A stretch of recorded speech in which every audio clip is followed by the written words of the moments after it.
Jadi dalam beberapa minggu lepas saya dah terangkan, dalam mempelajari akidah ni, perkara yang paling asas kita kena faham adalah kita kena fikir, kita kena ambil masa sikit, gunakan akal fikiran yang Allah Ta'ala bagi pada kita untuk fikir bahawa alam ini ada pencipta dan ada tuan punya. Itu kat situ dia starting dia. Sebab itu para ulama susun, kalau contohnya sifat 20 dia susun, dia akan ajar wujud dulu, wujud qidam baqa' mukhalafathu ta'ala lil hawadith qiyamuhu bi nafsihi wahdaniyah qudrat iradat, kan.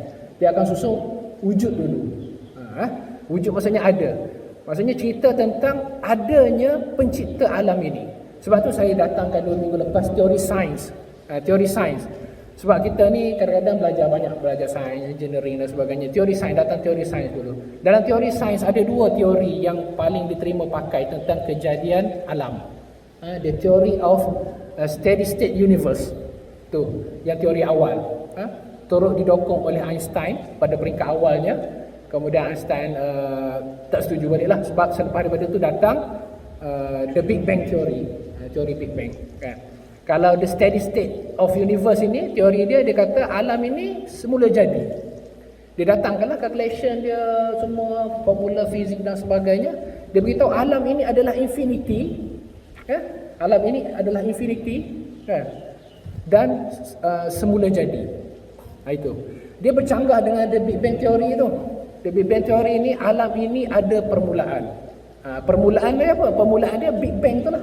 Letusan besar. Itu permulaan dia. Dan alam ini dia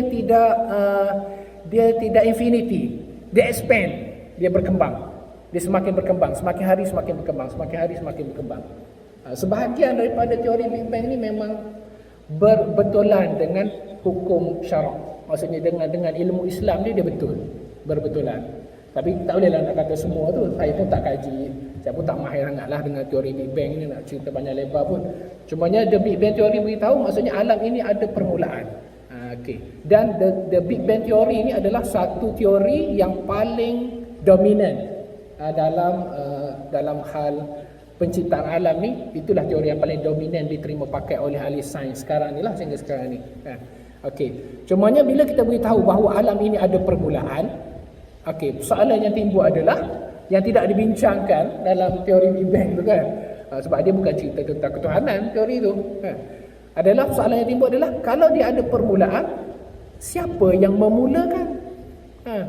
Letusan itu siapa yang memulakan? Siapa yang memulakan? Sesuatu yang bermula, dia mesti ada sesuatu yang memulakannya. Itu logik akal. Tak boleh sesuatu yang bermula tiba-tiba tak ada orang yang memulakan, dia mula sendiri. Dia tak jadi macam tu. Dia kata ada sistem sekarang ni yang autonomous ni, yang automatic. Hujan, Viper bergerak sendiri. Contohnya.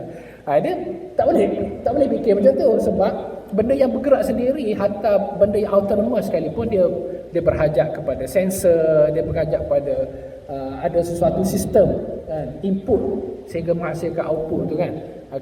Jadi sesuatu yang bermula, logik akal kita boleh fikir dia mesti ada sesuatu kuasa yang memulakan dia. Itu yang kita belajar dahulu dalam ilmu akidah.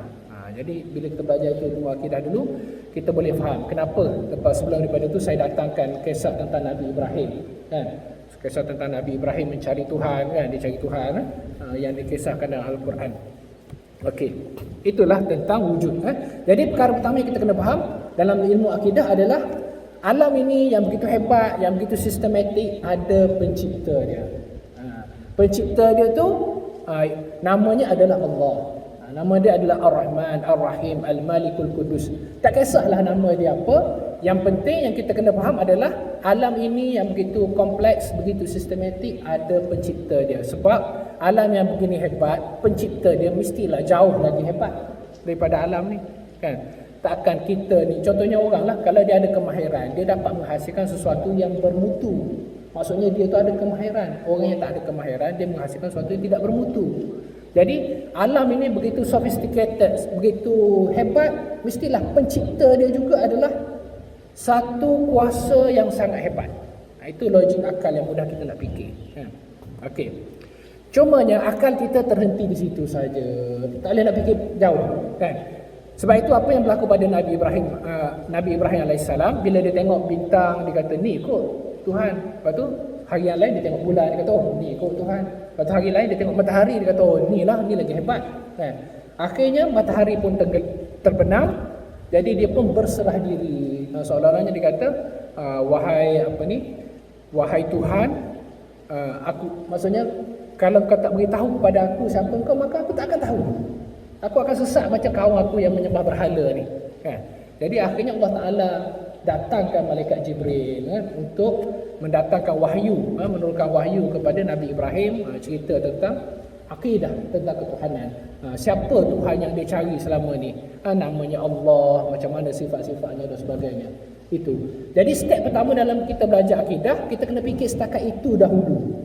Kemudian step seterusnya, barulah kita tengok kepada apa yang didatangkan dalam Al-Quran dan Sunnah untuk mengkemaskan lagi, mengukuhkan lagi kefahaman ataupun keimanan